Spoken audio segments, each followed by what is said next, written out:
Alô, comunidade das redes sociais. Mais uma vez aqui para tratarmos de mais um tema. Mas antes de entrarmos no tema de hoje, gostaria de convidar você mais uma vez a se inscrever no nosso canal. Ao se inscrever, dê o seu like, mas dê agora, senão você pode se esquecer de dar o like, né? Dê o like, ajude a gente para que o seu like ajude a gente a subir na plataforma do YouTube. Ao se inscrever no nosso canal, faça o teu comentário, compartilhe com outras pessoas o nosso material.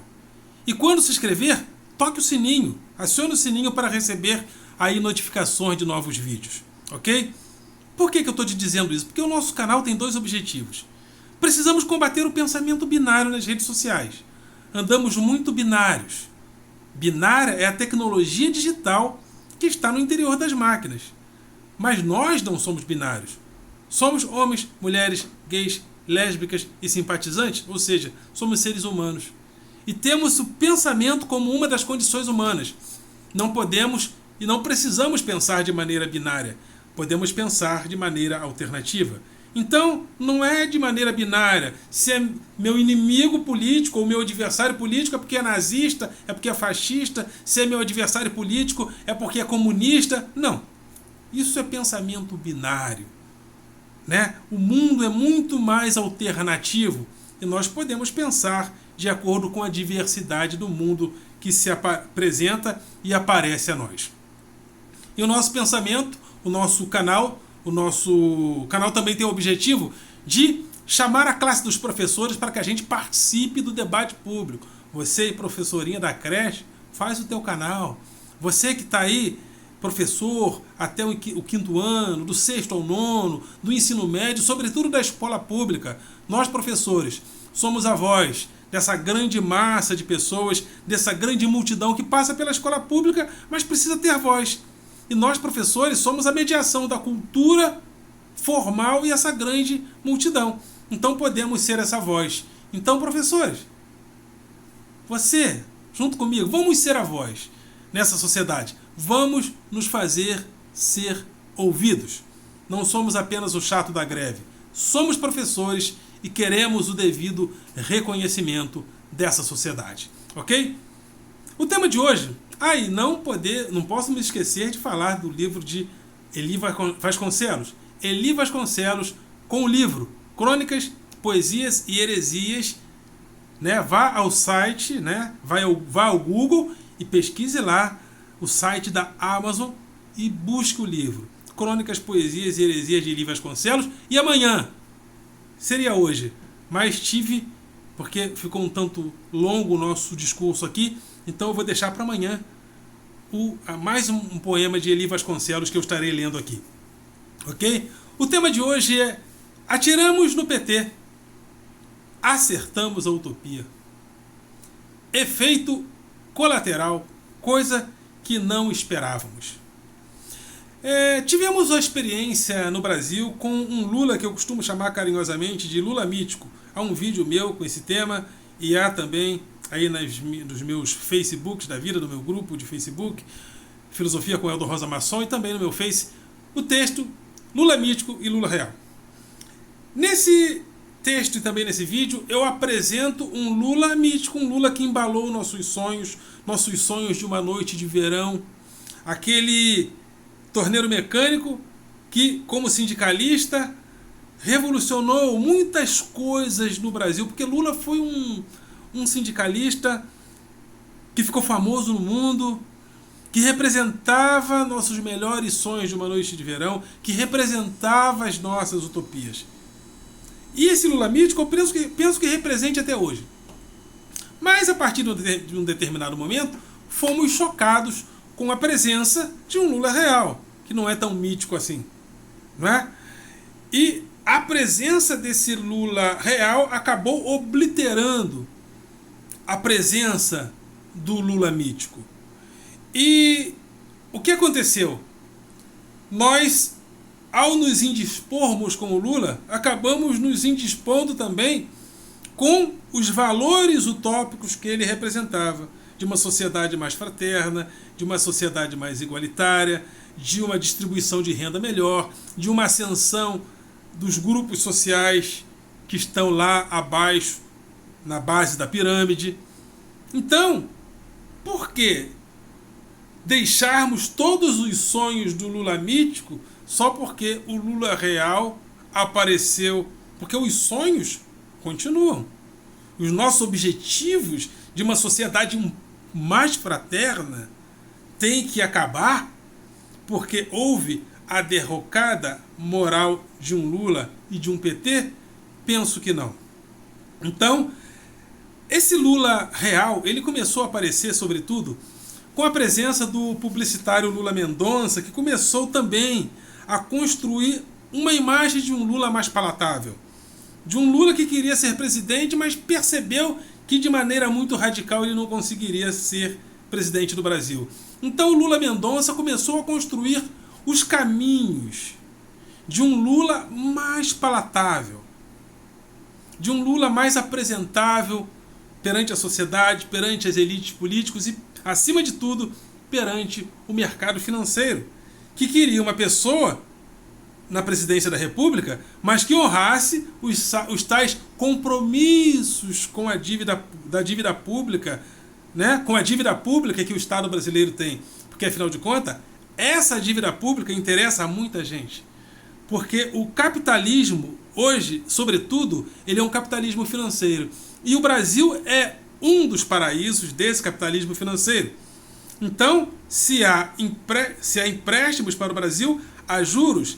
Esses juros geram títulos da dívida pública e muita gente negocia, compra esses títulos de dívida pública e paga compromissos financeiros com esses títulos. Então, era necessário, ou seja, a elite política, acima de tudo a econômica, entendeu que era necessário construir a ideia de um Lula mais apresentável, de um Lula mais palatável perante a elite política e, acima de tudo, perante a elite financeira. Mas esse Lula, ao chegar ao poder, usou toda a sua habilidade de sindicalista para negociar e construir uma ampla aliança e praticamente o PT ficou sem oposição durante muitos anos. Apenas alguns escapavam, como o PSDB, mas o PT ficou anos e anos praticamente sem oposição. E isso gerou um PT novo, um PT proposto a dialogar. Isso gerou aquilo que nós já sabemos. Gerou corrupção, a corrupção do mensalão, e gerou também a corrupção do petrolão. São fenômenos políticos que aconteceram. E isso foi muito ruim para a imagem do PT, por quê? Porque o PT começou, ele se apresentava sempre, e sobretudo ali nos idos da década de 80, e até 94 principalmente, o PT era aquele partido anticorrupção. Se confundindo com uma história política do Brasil, sobretudo a partir da década de 60 com a UDN, onde a UDN começou a construir a ideia de que político bom é o político que combate a corrupção, é o político que corre atrás de bandido. E começamos a confundir política com correr atrás de bandido. Político bom é político que corre atrás de bandido, é político que corre atrás de ladrão, é político que caça corrupto. E a gente está nessa ladainha desde a década de 60, achando que o centro de um debate político deve ser o combate à corrupção. E, na grande maioria das nações democráticas do mundo, pelas informações que a gente tem de vários especialistas, né, há pesquisas a respeito disso, o Brasil, inclusive, não é o país da corrupção, como as pessoas pensam. O Brasil, em termos de corrupção, está na média de outros países que são tão desiguais quanto ele. Nos países onde há mais igualdade, Suíça, Suécia, Canadá, Austrália, há muito menos corrupção. Nos países onde há muita desigualdade e quase 90% da população morando em favela, como alguns países da África Negra, ali há muita corrupção. Mas se corrupção acabasse com a economia de um país, a Rússia e a China, que são muito mais corruptas que o Brasil, segundo pesquisas, teria acabado. Mas não, o Brasil não é o país mais corrupto do mundo. Mas nós ficamos com essa ideia. Então, isso também gerou em nós a decepção com um PT, com um Lula real que se apresentou. E ao fazermos uma crítica a esse PT, e essa crítica sempre foi justa, importante, né? Reinaldo Azevedo, né, cunhou o termo petralha, o Marco Antônio Villa, sempre um crítico feroz, né? Alguns críticos menos piorzinhos, né? Como o Pondé, mas a crítica sempre foi feita ao PT. Só que isso gerou um efeito colateral que eu comparo com aquilo que Hannah Arendt chamava de a imprevisibilidade da ação. A imprevisibilidade da ação é quando a gente age politicamente. Porque quando a gente age politicamente, a gente age entre os homens. E quando nós agimos entre homens, entre pessoas, aquilo que nós fazemos tem uma intenção. Mas essa intenção sofre a interferência de outras pessoas, sofre a interferência de outros homens. Aí o que aconteceu? Nós fizemos a crítica ao PT, e essa crítica ao PT gerou um efeito colateral onde as pessoas se voltaram não apenas contra o PT, mas contra aquilo tudo que o PT representava. Porque o que o PT representava como instituição política partidária? A igualdade, a inclusão social. O PT representava aquilo que o Lula falava, uma sociedade mais justa e fraterna.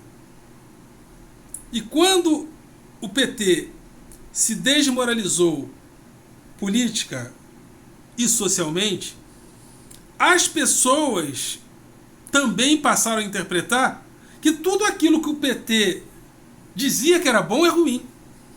Então, se aparece uma pessoa dizendo hoje a favor da igualdade racial, que é uma coisa que acontece não só na esquerda do mundo civilizado, mas acontece também nos setores liberais, então esse é comunismo. Se você apresenta uma ideia de que deve haver igualdade de gênero, isso é comunismo. Não, o PT falou isso, o PT investiu muito nisso, então isso é comunismo. Se você diz que tem que haver cotas raciais, não, isso é comunismo, isso é petismo. Ou seja, a nossa crítica ao PT, sem a gente querer e perceber, gerou um efeito colateral, onde as pessoas passaram a interpretar que todo tipo de utopia, que todo tipo de igualdade, que qualquer forma de combate à desigualdade e à injustiça social é petismo, e se é petismo, é comunismo. Resultado, também, como o PT havia feito uma ampla aliança, passou-se a entender também entre as pessoas que se o PT fez uma ampla aliança com os setores políticos da sociedade brasileira, significa que toda política que existe no Brasil é PT.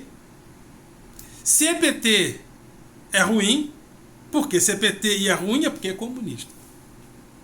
Olha o efeito colateral de uma crítica bem intencionada ao PT, mas que gerou todo esse carreamento de ideias distorcidas a respeito do que é a própria política. Então, e agora que nós estamos nessa condição? E por que nós estamos nessa condição hoje de distopia? Também por causa disso. A crítica ao PT gerou uma aversão àquilo que o PT representava, que era a igualdade social. Então as pessoas passaram a entender que se a igualdade social era defendida pelo PT, então é ruim porque é comunista. Efeito colateral inesperado, comparado com aquilo que Hannah Arendt chamava de a imprevisibilidade das ações políticas. Não esperávamos isso. Isso abriu portas para o que nós estamos vivendo hoje, também no mundo, porque o mundo vive uma certa onda distópica, há distopias no mundo, sobretudo com a ascensão da extrema-direita, da Le Pen, na França, na Hungria, na Itália né, com Salvini. Há uma ascensão da extrema-direita no mundo. No Brasil, o Brasil é um grande foco da extrema-direita. Um dos maiores focos neonazistas do mundo está no sul do Brasil. Então, mas esse foco distópico já havia no Brasil antes deste momento.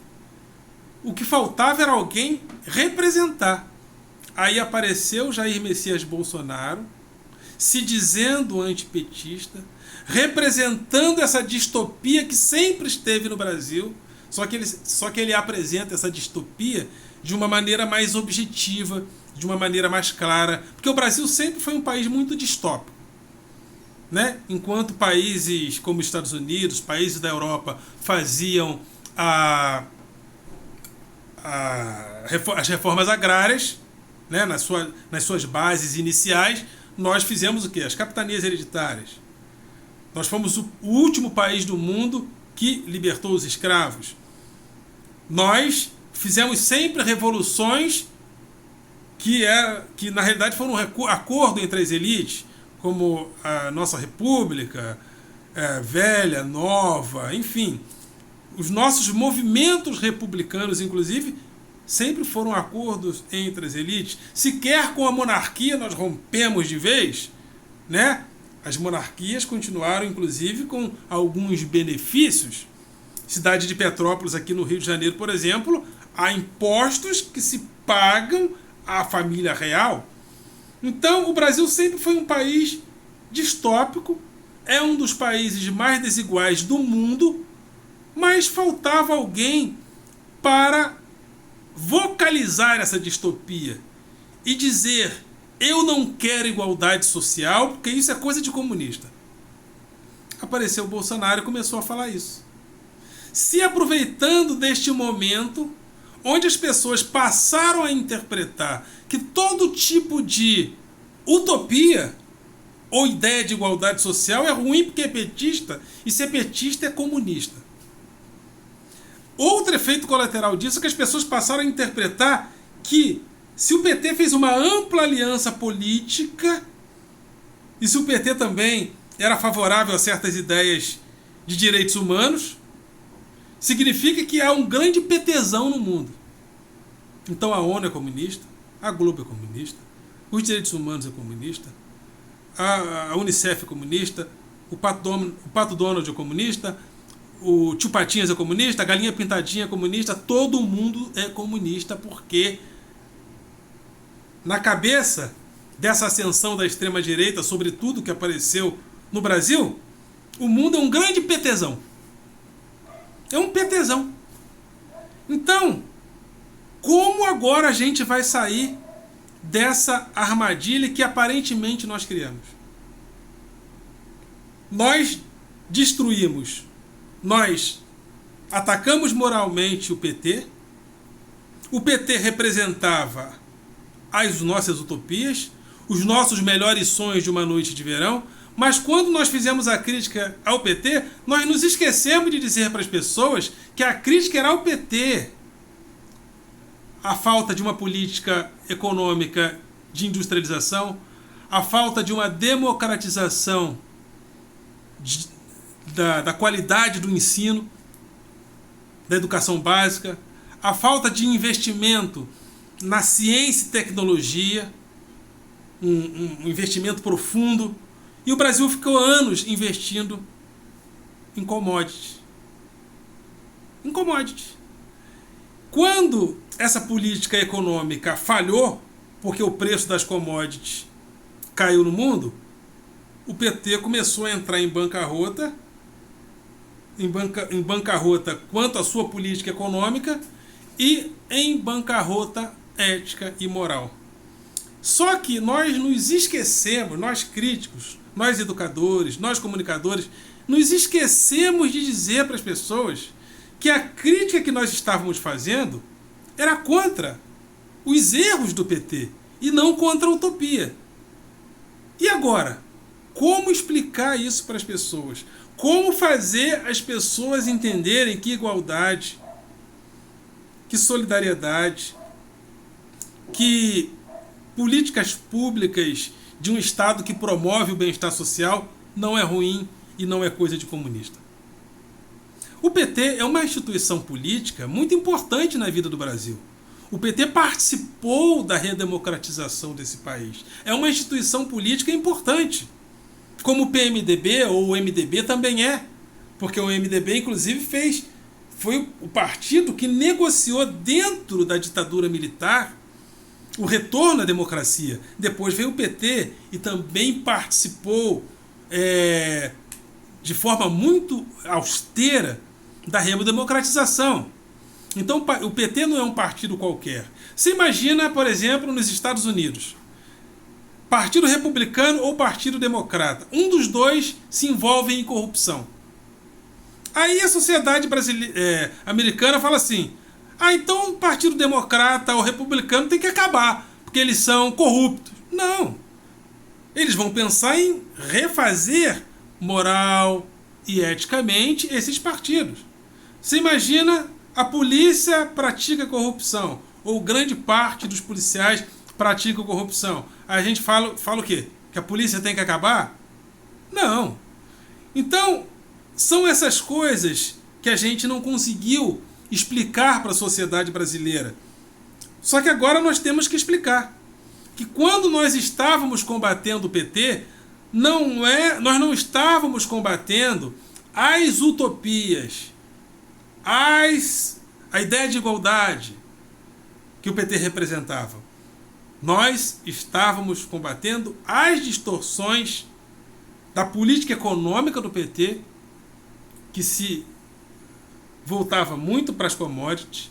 Nós estávamos criticando os excessos das alianças políticas que o PT fazia com corrupção. Era isso que nós estávamos criticando. Nós não estávamos criticando o PT. Por exemplo, vou dar mais um exemplo. Há críticos, e eu creio que eles estejam certos, quando a Operação Lava Jato foi investigar as empresas que faziam corrupção junto ao PT, como a Odebrecht, a Lava Jato não cuidou de preservar a saúde financeira dessas empresas, que geram emprego, geram renda e geram desenvolvimento, apesar da corrupção. O mesmo acontece com o PT. O PT é uma instituição que pertence à sociedade, aos trabalhadores. Mas está nas mãos de caciques que direcionam as suas condutas sem uma fiscalização da sociedade e dos trabalhadores. Porque a cada dia que passa, os trabalhadores se afastam das suas instituições, sobretudo das suas instituições sindicais. Então nós estamos nesse momento onde, quando nós fizemos uma crítica ao PT e fizemos uma crítica justa, nós fizemos essa crítica foi reinterpretada pelo populacho, pelo senso comum da sociedade, também como se tudo aquilo que o PT representasse fosse ruim. Aí surgiram os aproveitadores. Olavo de Carvalho, propondo apresentando as suas propostas de extrema-direita, e apareceu também Jair Messias Bolsonaro, apareceu também a família Bolsonaro, se aproveitando desse nicho político antipetista. E é importante dizer, família Bolsonaro, lá no início, era petista. Fazia parte dessa ampla aliança petista que elegeu Lula, depois Dilma. Então, me despeço com essa triste constatação. Nós fizemos uma crítica ao PT, mas nos esquecemos de explicar para a sociedade que as ideias de fraternidade, que as ideias de igualdade e de justiça social que o PT representava eram boas. Ou seja, atiramos no PT e acertamos a utopia. Ok, galera? Vocês são do coração.